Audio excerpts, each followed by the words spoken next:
మేము చేసినామనుకో ఎట్లుంటది? రేపు నువ్వు పబ్లిక్లో తిరగలుగుతావా? ప్రైవేట్ సైన్యాన్ని పైల్వాన్లను నల్ల బట్టలు వేసుకుని ఆయనకి ఏం తెలుసు? ట్రైనింగ్ చేసిండు ఆయన.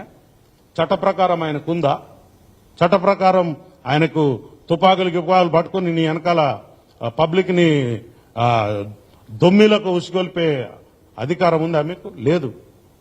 చక్కగా సన్నాయి నొక్కులు నొక్కుతా ఉన్నారు అక్కడ వచ్చి. మీరు అసలు రెస్పాన్సిబిలిటీ లేదు నీకు, పబ్లిక్ రెస్పాన్సిబిలిటీ లేదు.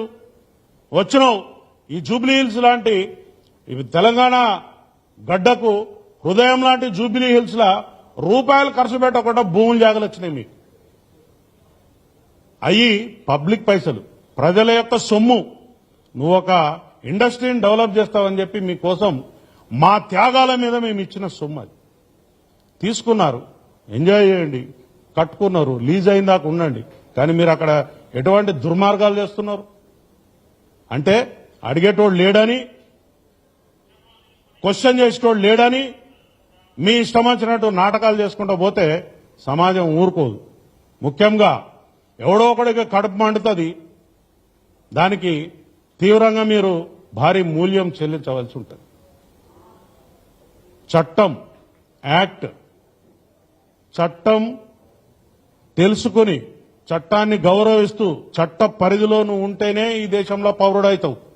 లేకపోతే ఈ రాజ్యంలో నీకు ఎటువంటి స్థానం ఉండదు. నాకు కొమ్ములున్నాయి, లేకపోతే నాకు అపరిమితమైనటువంటి పవర్స్ ఉన్నాయి, నాకు తుపాకులున్నాయి, కత్తులున్నాయి, కటార్లున్నాయి అంటే ఏం జరిగింది? మొన్న మీ సోదర సభ్యులకు ఇచ్చిన తుపాకులు వాపసు గుంజుకున్నారు. పబ్లిక్ అన్రెస్ట్ అయితే ఏమైంది? మీకు ఊర్లో వదిలిపెట్టి పారిపోవాల్సిన పరిస్థితి వచ్చింది. మీరు చక్కగా ఉన్నారు, మీరు కోర్టు తలుపు తట్టారు, మీరు కోర్టు యొక్క నిబంధనలను తూచా తప్పకుండా